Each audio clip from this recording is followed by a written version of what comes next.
Hey gang, it's Friday, and that means it's a Facebook Live Friday. Dave Baker, Brian Milam, and we have a huge weekend of sports entertainment. Come on now, let's go. And it starts tomorrow night, or tomorrow afternoon, yes, with UK and Gonzaga from Rupp Arena. First ever trip for Gonzaga to Rupp Arena. That's correct. It was this series that they started. Everybody thought this was going to be a blockbuster top 5 event.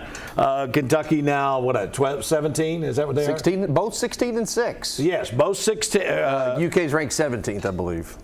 Gonzaga's 17 and 6. 17 and 6. They but snuck Kentucky's in one. 16 and 6. Yes, but that's the point. So Gonzaga now, because of the lack of strength of schedule, the WAC, they're probably in danger of not making the tournament.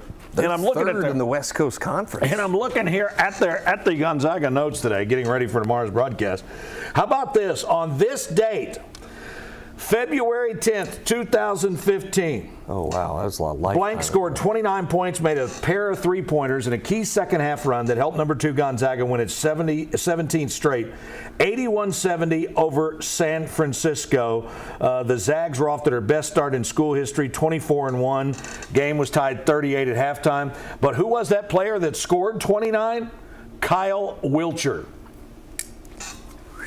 the former Wildcat. Didn't Wiltshire recruit UK? If you remember. Yes, he did. He said on TV, well, all right, the decision's here. Where are you going to go? Kentucky. And the Kentucky people were like, who?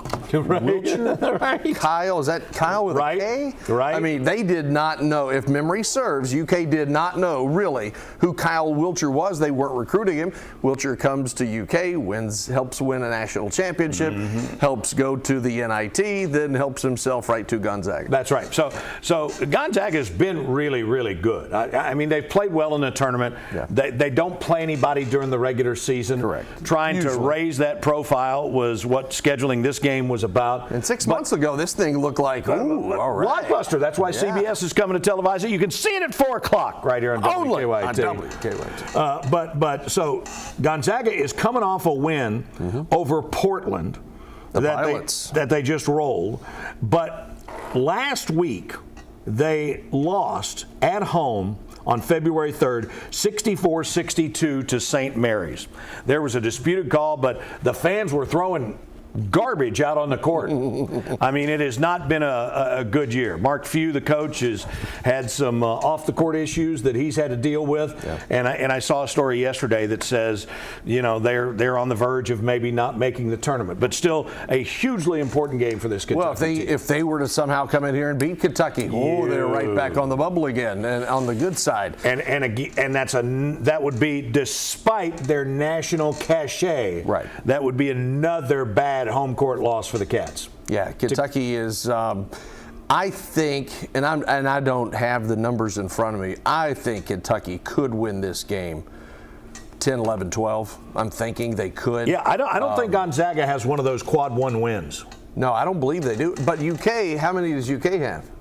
Quad 1. That's good. That's a good point. Yeah, absolutely. More than 2. So. But, you know, Gonzaga by name, you know, they have been, for the better part of 2 decades, they have been America's kind of Cinderella, you know. Oh, it's Gonzaga, the little guys out west you've never heard of until about 2002, 3, 4, whatever it was. They've also been a real lightning rod because it seems like every year on Selection Sunday, you know, they're right up there. Yeah. And so people are pontificating about who these guys played. I mean, what are they getting this for? But let me just tell you something. Drew Timme ain't walking through that door. Neither's Morrison. Gonzaga has had some outstanding talent. Yes, they have. But it's not been that kind of talent which wows you, which is like, man, that guy's got a 42-inch vertical. This guy can do this. They play team basketball, and that is one of the things Mark Few has really put put together a nice program out there. And yeah, they are out west, and unless you're just a basketball Benny and you want to stay up until 1, 2 in the morning to watch the late game on the West Coast, I am not one of those guys anymore. You don't really know much about Gonzaga this year because they are not in the top 25. And yeah, they've struggled a little bit, but this is a team that's going to launch some threes now. Yep. They are going to play fast. I don't think they can play as fast as UK. But we could have, potentially, with the way the UK defense has ebbed and flowed, we could have a game maybe in the upper 70s, in the 80s. Who knows? It's ebbed more than flowed. Sometimes. But, they get the win the other night over Vanderbilt. People say, oh, gosh, you're just playing Vanderbilt. But you know it from your days playing. Sometimes when things are going south, it's like I say in golf. Sometimes you just got to stop the bogey bus. Yeah. And that's what those guys did. And it is okay. We can say it. I know the players at Kentucky won't. Other players won't. It is okay, and it's nice to have when you've lost, and you've lost to a rival, and then you lost to another conference rival. Man, we need to get well. Right. Vandy's on the schedule. Everybody, no matter what level of sports you play, sometimes you just need that quote-unquote gimme win. And granted, going to Nashville has not been easy over the decades, but this Vandy team, what are they, 1-9, 1-10 in conference play? They got their first conference win last week against Missouri. Winless Missouri. That's correct, yes. So it was good to get well for the Wildcats. Had 6 guys in double figures. We saw Zavonimir come in there and do some work. We saw Jordan Burks get some playing time. How about that? Bradshaw. Edwards finally had that game that he needed. And again, and I'll say this, I think I said it last week, yes, he is the kind of guy who needs to begin the game quickly.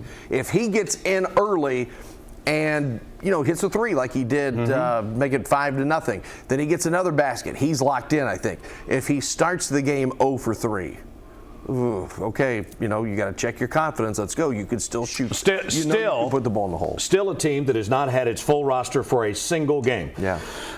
You had Wagner was out last game, and Trey Mitchell. Trey Mitchell. That's right. That's what I couldn't think of.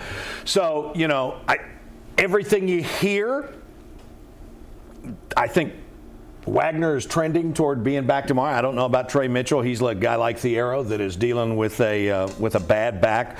But the one thing I found interesting was John Calipari said, hey, you got a month to get it together. And he was talking about some liberties, that he's, I don't want to, maybe not liberties, but he's living with some stuff that he probably wouldn't. That's because Rob Dillingham can kind of get a bit frisky on offense. I loved what you said in your script yesterday when you called him a volume shooter. He's never seen a bad one. No. And then Reed Shepherd is so good with his hands on defense that he's gotten himself out of positions, sometimes late in games, and made some plays that you'd really rather not see him make. But as Cal said also, as soon as they make one of those plays, what are you doing? Oh, great play, because they make up for it. Reed especially, he has those hands that are magician hands where you go in and he'll just slap at it and he gets the ball, maybe gets some of the hand, but the hand part of the ball, and he strips the basketball away. Does. And he had a turnover, one of the turnovers, and I've got the video of it. It's funny. You could see it coming, or at least I could through the viewfinder. I can see better through the viewfinder than I can watching on TV because I've done it for so long. Sure. Reed spins that ball and tries to get that little English on the pass, and the Vandy guy steps, and Cal immediately, what are you doing? I can see clearly now the rain is gone. Can you? I can see all objects. It's not in my raining way. though, right? I can see all objects in my way. Johnny Mathis, not Johnny Mathis, but Johnny Nash. Yes. 1972. Thank you. Thank you. I went to school with Johnny Nash. That's Yeah. why I know that. We have a lot of people from the Corbin, London area Let's go. saying hello, George and Minnie. And Big Z did great. Jordan, Jordan Burks, wait till you hear. I want you to tune in at 5 o'clock, at 5:50, 6:20 for our early sports. I have a 5 o'clock hit in the news in about an hour and 25 minutes or so. Yes, sir. Jordan Burks was so funny today. And this is what we call on TV a deep tease. He was so funny. How funny was he? Deb Moore was laughing. Everybody was laughing. And I even asked Aaron Bradshaw when I got to him for his part of the interview. I said, what's up with Jordan? He goes, man, he gets weird when that camera comes on. He just wanted to talk and talk and talk and talk and talk. And Deb was laughing. All the media people Deb were is laughing. the sports media person who deals with all these guys on a daily basis. I like Great Deb a young lot. lady. And when she starts laughing, and I think for a moment, Deb's like, what do I say? To the kid, like, hey, let's back off the gas a little bit. But it was great. It was unfiltered Jordan Burks. Love that. And it was really fun. So you'll see some humorous Jordan Burks sound bites around 5:50 and 6:20 tonight. Super Bowl weekend. Yep. Chiefs, 49ers. I grew up a Cowboys fan, and Joe Montana to Dwight Clark broke my heart when I was about 7 years old. Have never forgiven them for that. And think if you're a Bengals fan and what the 49ers have done to you. Right? Twice. Right? Yeah, Forrest Gregg and Sam Weish losing Super Bowls back in the 80s to the aforementioned Joe Montana and John Taylor, the 49ers. And, I think the Chiefs are going to win. I think they are too. I just think they're on a roll. They've been playing well. 49ers had that miraculous rally against the Detroit Lions. I think it's like boxing. I think they're still the champ until you knock them out. Yeah, and the Chiefs. I love when teams such as the Chiefs, they win a Super Bowl under Hank Stram. They lose early in the Super Bowl history to the Packers. And then you really don't hear anything from the Chiefs after Hank Stram says, matriculate the ball, boys, with that crazy laugh and that fist pump. Look it up on YouTube. It's awesome. The other one. You don't hear about them for 40 years, basically, right. in terms of 30, 40 years. Because they were there with the Raiders. They were in the same division with the Raiders. They weren't beating the Broncos. They weren't going to beat the Raiders. They weren't going to beat anybody else that was Buffalo Bills. One of the other great lines in that deal was when they were in the Super Bowl. He's got his rolled up program and everything. He goes, "Hey, let's go. I think it was flip right 89 to Otis. Come on, Otis!" And he was talking about Otis Taylor, the great wide receiver that they had. And so all of a sudden over there, when I'm in school at Georgetown, we really didn't have a sports information department. So I was helping out, and I was down in the makeshift office, which was in the basement of the gym. And all of a sudden, this guy walks in and wants to see somebody. And I said, "I am Dave Baker. How can I help you?" He goes, "I'm Otis Taylor." I said, "Flip right 89 to Otis?" This is Otis Taylor. And it was Bruce McNorton, who we had playing defensive back at Georgetown, who ended up playing in the pros. He played for the Detroit Lions, but the pros were coming through there looking at him, and I got to meet the Otis Taylor. This is the Vikings and the Chiefs from way back when, and I want to play this because if you've never heard Hank Stram, he did NBC football with Vin Scully in the early 80s. I believe he came here for one of our early children's charity golf classes. He may have, but this is a clip. But it's the audio which makes it so great because he calls 65 toss power trap. He goes, let's see if that toss power trap works. Okay, let's do a job. Hey, these guys can't move the ball against us. Let's do the job on it, babies. Come on. Watch the play action pass. He knows he's mic'd up. Play action pass. And make sure you keep him in that pocket. Is the one with the official there where he goes, "Oh, that's a first down. It's easy for. Oh, you marked it good. You marked it good." That might pop wide open, Rats. Running play coming again. Touchdown. Garrett Cook. Is it there, boys? Is that there, Rats? Nice going, baby. The Mentor. 65 toss power try. Yeah. We were a family that... What a great clip. And if you go back and listen, he goes, the mentor. He called himself the mentor. And you'll hear him say, I told you, Rats. I told you. He called the Rats, the assistant coaches, the players, they were the Rats. He was the mentor. He goes, the mentor. That stupid laugh. Wow. It's great. I think the biggest problem the Chiefs are going to have right now is I haven't gotten an update today. But as of yesterday, Taylor Swift did not have a place to park her plane. Oh, Lord. I mean, could you imagine in a place like Las Vegas, so many people want to come see this, that seriously, they have run out of airport space. Now, this happened here. I was downtown in a separate meeting yesterday with Luther Deaton, the president of Central Bank, and he was great friends with Toby Keith. And so we were talking about some things, and he used to call him Luther D. And it was the 2015 Breeders' Cup. and they were out of parking spaces at Bluegrass Airport. And he said he called him up and goes, Luther D., don't you have a strip out there in Nicholasville that I could land at or something? He says, it's not my strip, but I could probably get you there. And it was the late Rick Carmen, who once he started his cancer treatment, he had an airstrip. But it's happened before. I understand it with a relatively small airport like Bluegrass Field, but I mean, Vegas? I mean, you'd think people would be ripping and running in there all the time in private aircraft, right? Or at least you could land in the desert, right? How about, though, the Taylor Swift? I don't even know what you call it. This Taylor Swift, the Taylor Swift effect.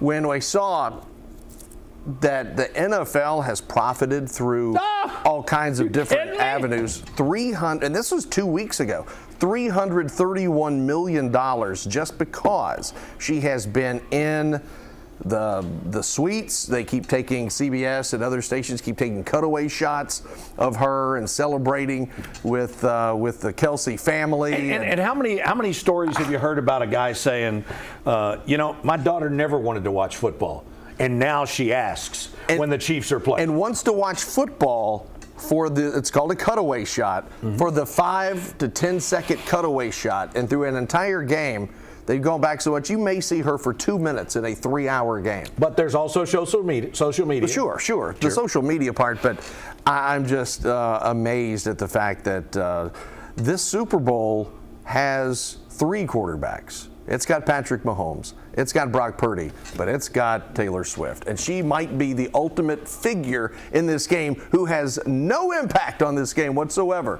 But she is the third star of the show. And isn't Usher doing a halftime show? I think so. Did I hear that? I mean, everybody would be talking about her more than him. Well, she did the halftime show. I mean, she's going to be in Japan, isn't this right? And then she's flying in right before the game? That's right. Why am I talking about Taylor Swift so much? Well, no, but I mean, it's just, it's part of it. I mean, the Super Bowl has always been the one game that really, goes past the sport itself. No question. That brings people in, the tire kickers and everything. But I mean, I think it's great. A lot of people get like angry, weirded out about it, the X and O guys and everything. But I think it's great. Super Bowl 58 is on WKYT. Yes, where can you see it? Thank you. It's on Whoa, sorry. Thank you. Our coverage begins. Pregame coverage begins at noon on Sunday. Yes, we're going to be out in Las Vegas, you and I. Viva Las Vegas. But yeah, Chiefs at 40. I think the 49ers right now are a 2.5-point favorite, I think. For amusement purposes only, I would a little surprising. I would take those 2.5 points. I would too. I would take the Chiefs all day long with that. But do you have a favorite Super Bowl that I know what my defining Super Bowl is. But do you have just a favorite moment? Like, you know what? I really wanted that team to win. They didn't. Or that play, when Phil Simms is named the MVP, whatever. I can't remember the year, but I was in probably middle school or high school, and they used to be over at the mill where my dad was. They used to do what was called these tip boards, where you could buy a square for like $5 or something, and it was, they'd have 1 through 10 across the top, 1 through 10 on the bottom, and if your square was there where the score was like 4-3 or 24-3, you won. And it was the Larry Zonka Dolphins against the Redskins, and I believe it was 24. Anyway, I won. $100 seemed like that was the Garo Yepremian. The pass. Mike Bass picks it off 14-7. Now Garo Yepremian was here for the Children's Charity Classic. It was a great guy. But yeah, that one, and then obviously I just the John Taylor 49ers game. There was a buddy of ours who was an intern and a great friend, Hollywood Hallam, and he and I were the only 2 people up in the sports office on Sunday. And I grew up with the Bengals. The first year of the Bengals franchise was when I was 9 years old in 1969, and so you had Greg Cook and those guys. They all came who was supposed to be the quarterback of that era. And was who really got good. Hurt. Blew out his shoulder. Yeah. But all those guys, we were only 30 miles away from Cincinnati. They all came to our Pee Wee football banquet because they were still trying to, drum up interest. It's kind of like the Lexington Sporting Club right now. And they would come to these things, and Bill Berge and Greg Cook and Bob Trumpy and all these guys, and so you just got really invested. And it looked like they were finally going to get over the hump. and then that doggone John Taylor. And if you ever listen to the NFL Films version of that, Sam Weish, I think there's 16 seconds to go or 20 seconds to go, and you hear him say, they're going to Rice. And it's John Taylor who lines up as a tight end, runs a post pattern, and steals the joy from the Bengals again. Bengals 0-3 in Super Bowls. Sam Weiss was very kind about this. We were both in the same fraternity in school. And so they had a leadership institute right before he got sick. I'm going to say it's probably 5-6 years ago, and it was down in North Carolina. And I've seen Coach Weiss speak before, and he talked about the near misses and everything.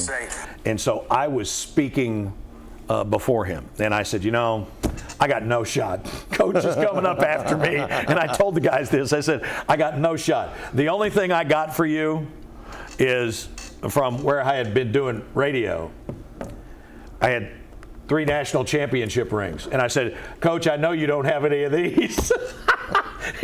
And he stood up and did the applause and said, well done. Sam Weish, what a great guy. Before he was with the Bengals, was the head coach of the Indiana Hoosiers. Oh, yeah, played against Kentucky. He was right. Brought the cream-colored jerseys crimson and cream into Commonwealth. And, of course, he loses to the 49ers, and Bill Walsh was his mentor. That's right.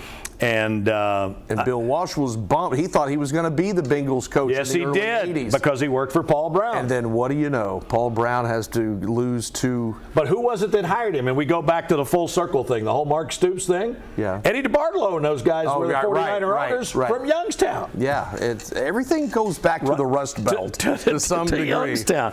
And the most iconic thing, if you go look it up on YouTube or something, is when Bengals fans were throwing stuff on the field, and he goes, we don't do that. We're from Cincinnati. You're not from Cleveland. Yeah, you live in Cincinnati, not Cleveland. And the place went bizarre, just bonkers. And then they get there the next time, and what was that cat's name?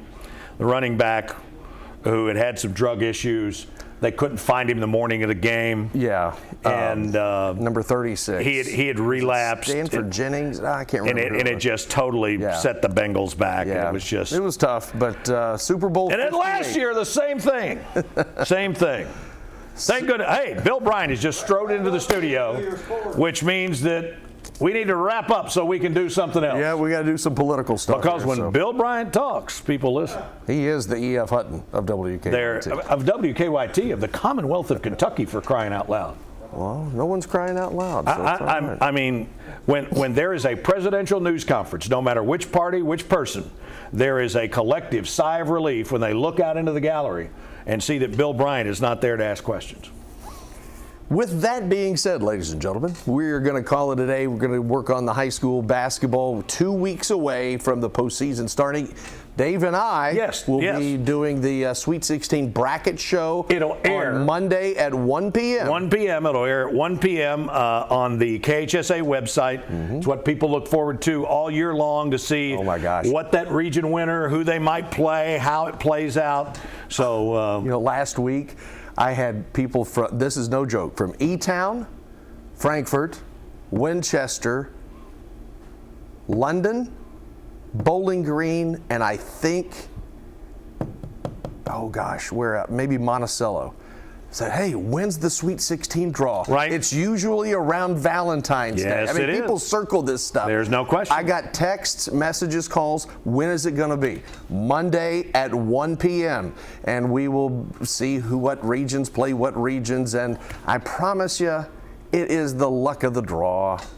Just so when region so-and-so plays region so-and-so, they always play. It's the beauty of this tournament. It is. It's the absolute beauty of this tournament. And so we're going to have that on Monday. You know what that means? That means also after the Gonzaga game, this guy gets to watch the Super Bowl a little bit, and then he has a 48-hour cram session as to get all the notes together. You don't understand how much I enjoy No, I do. That's why I love having you. But then you'll have to mix that with the fact you're working on Super Bowl night. It happens. Yes, it does. That's why they pay him the big bucks. Ladies and gentlemen, Dave Baker. I'm Brian Milam. We'll see you next Friday.